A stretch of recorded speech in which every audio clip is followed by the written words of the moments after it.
Hey guys, welcome back to another video. Today's video is about a Game of the Week episode. This is episode number 2. Now, if you don't understand what Game of the Week is, I'll make an entire video explaining it, but Game of the Week is basically me picking a game every week that I think is amazing. I'll tell you why you should get it or try it. This week's game is gonna be The Crew 2. Let's talk about it.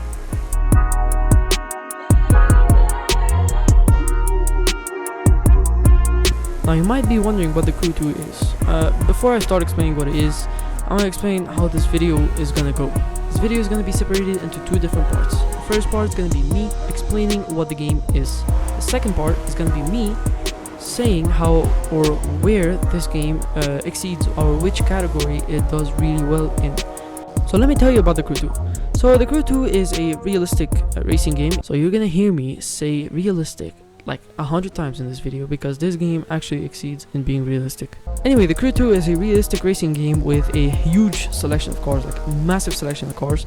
It has an amazing story with multiple races where your objective is to go from being literally a rookie, not famous at all, to being a world-known star that bosses or high-tier stars or people that are really good in the racing category are actually there to challenge you to races. Now, after actually beating all the bosses, you can still get more and more famous, and the entire objective of the game is to collect credits and to collect followers by doing various stunts or just even free roaming. Now let me tell you, this game's car selection is enormous, and it also includes bikes, so why wouldn't you want to buy the game? Come on. So Ubisoft was the developer of this game, and they managed to still keep the game fun even after you're bored from free roam and races, and they do that by actually releasing weekly events and weekly summits that you can play every week and still have fun in the game. Now the types of races are split into 4 categories. These 4 categories are street race, pro race, off-road, and free racing. Street race are races that are on the street. They use muscle cars, hypercars, drag cars, or even drift cars if you want to just drift around. Pro racing are races that are in an enclosed track and require pure skill. Off-road racing is, just as the name says, racing and off-road. And free racing is actually monster trucks and planes and that type of shit, you know what I'm saying. Now that you understand what the game's about, let's talk about where the game exceeds. This game exceeds in 7 categories, and those categories are cars, graphics, realism, multiplayer, map, weekly events, and customization. Starting with cars, this game has really realistic cars. Yes, I said realistic again, bitch. What are you gonna do about it? This game actually has really realistic cars. Like it's not like GTA 5 where they just made a fake brand and called it something similar to the car. No, it actually has like genuine cars that you'd see in real life. And to be honest, if you're gonna play this game, you'll probably see your favorite car in there because it's got a huge selection of cars. Talking about the huge selection of cars, you'll see in the background right now, like, bro, you can save up money and just buy every single car in the game. It will take you years, bro. Now, if you play this game, you'll most likely find your favorite car, and I can't forget mentioning this. It also includes bikes. So why the fuck wouldn't you want to buy this game? Anyway.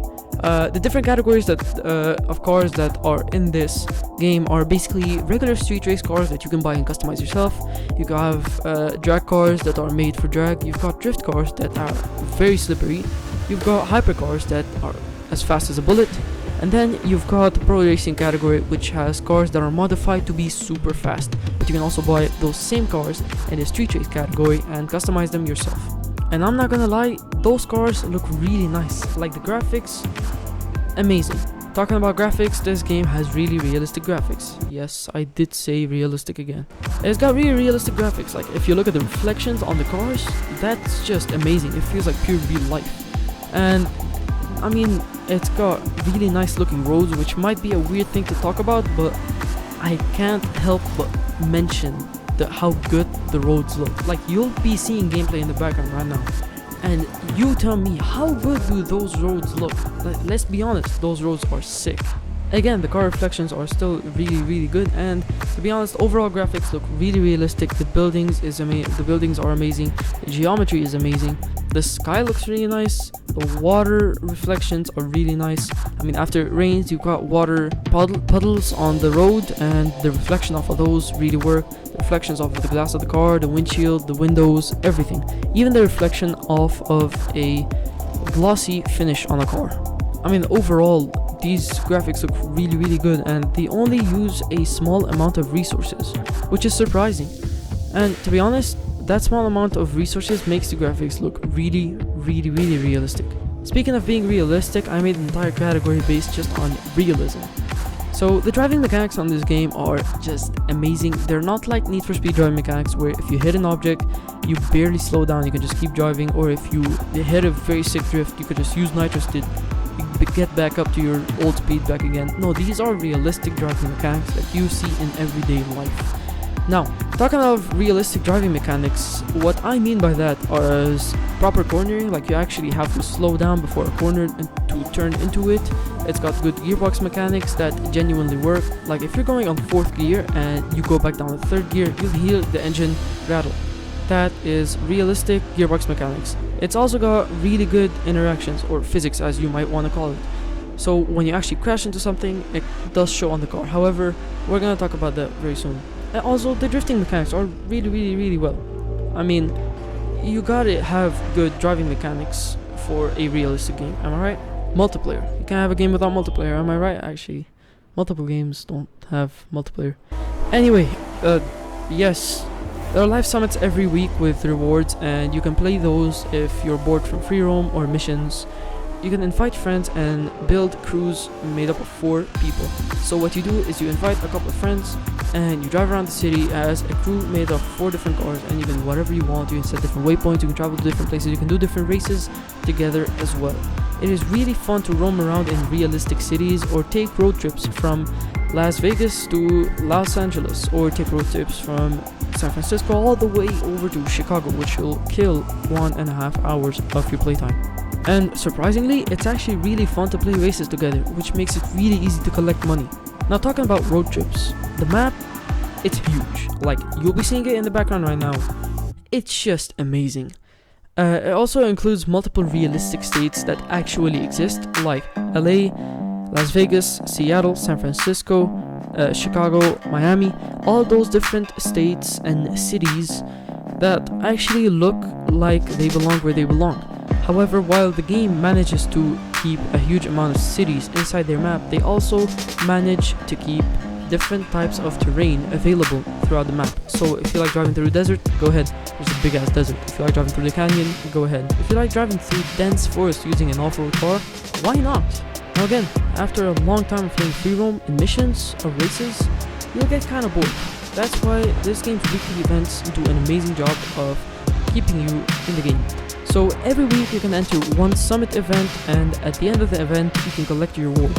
Which means like every week, let's say the summit started on June 1, you can enter and do the different races that give you the amount of points, and 7 days later, June 8, you'll collect your reward, which is whatever it is based on the amount of points that you got. There are always constant updates that keep the game really well running and eliminate all types of bugs. To be honest, I've been playing this game for over 200 hours. I have not encountered a single bug. And the updates bring in new content every month, and that's really nice. I like that the developers are still taking care of the game, even though it was published in 2018. Now the last and most important category, which is customization, is a big one. Now let's start with the character. You can actually customize your character at the beginning of the game. You can not customize the character, but you can pick a character that looks fine. I guess it's all up to you. It's all about personal preferences. You can also customize your character's clothes. Yeah, you can basically make your character wear something that's regular, like a hoodie and sweatpants or some shit, or you can make him wear a race suit, which is, not gonna lie, kinda sick. You'll see a video playing right now in the background. It will show you most of the car customizations, and they range between car colors, which are divided into glossy, matte, metallic, regular, or even colors that are gradients that basically reflect based on the light. And they're a gradient that reflects, or you can even just have the base color of the car that come with the car, if that makes any sense. You can also customize car parts, which increases your performance. You can increase your acceleration, your nitro boost, your nitro, the amount of nitro that you contain, the push that the nitro gives you, the speed, the top speed, the cornering, the agility, the ability to move left and right. everything. Basically, performance parts help you a lot. You can customize car visual parts, which are basically the hood, the fender, the front bumper, the side skirt, the rear fender, the spoiler, and all that. You can also get car vinyls, which are pre-made by people, or you can make your own. And to be honest, they look sick. Like, just take a look at that Nissan GTR right now in the background. Tell me that vinyl looks bad, and I'll fucking slap you. By the way, you can also customize the rims, and there are around 82 rims to pick from, and you can pick the color and change the brake disc color. So at the end of the day, what's bad in the Crew 2? Well, personally, I think the main thing that ruins the realism in this game is that you have, like, when weather changes, it changes the entire map, not states. See, for example, we all know that in Miami it does not snow, right? But in the Crew 2, if it snowed in Chicago, you could take a road trip from Chicago to Miami and realize that Miami is also covered in snow, which is fucking weird. Other than that, there ain't much. And to be honest, should you buy the Crew 2? Well, if it's cheap, I'd highly recommend it. See, this racing game is genuinely really fun to play with friends. See, I invite my friend and I play with him the Crew 2, and to be honest, it's just very fun. We can play for like over 20 hours and not get bored of the game. I mean, you can buy just different cars and customize them and roam around cities that look realistic. You've got a shit ton of races to pick from, to be honest. And as I said before, this game is actually really fun.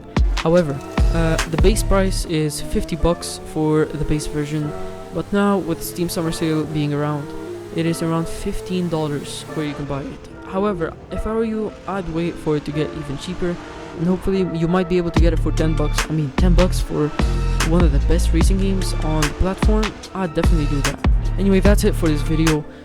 Thanks a lot for watching. Again, I have all my Instagram, Discord server, Reddit community links all at the top link of the description. You can see what I use for editing, what I use for making thumbnails, what I use for recording, what I use for everything. You could check it all down in the description. Make sure you follow me on Instagram, because there I release sneak peeks of my videos. I release some good shit that you might want to see. Anyway, that's it for Game of the Week episode 2. I'll see you in Game of the Week episode 3. Be there.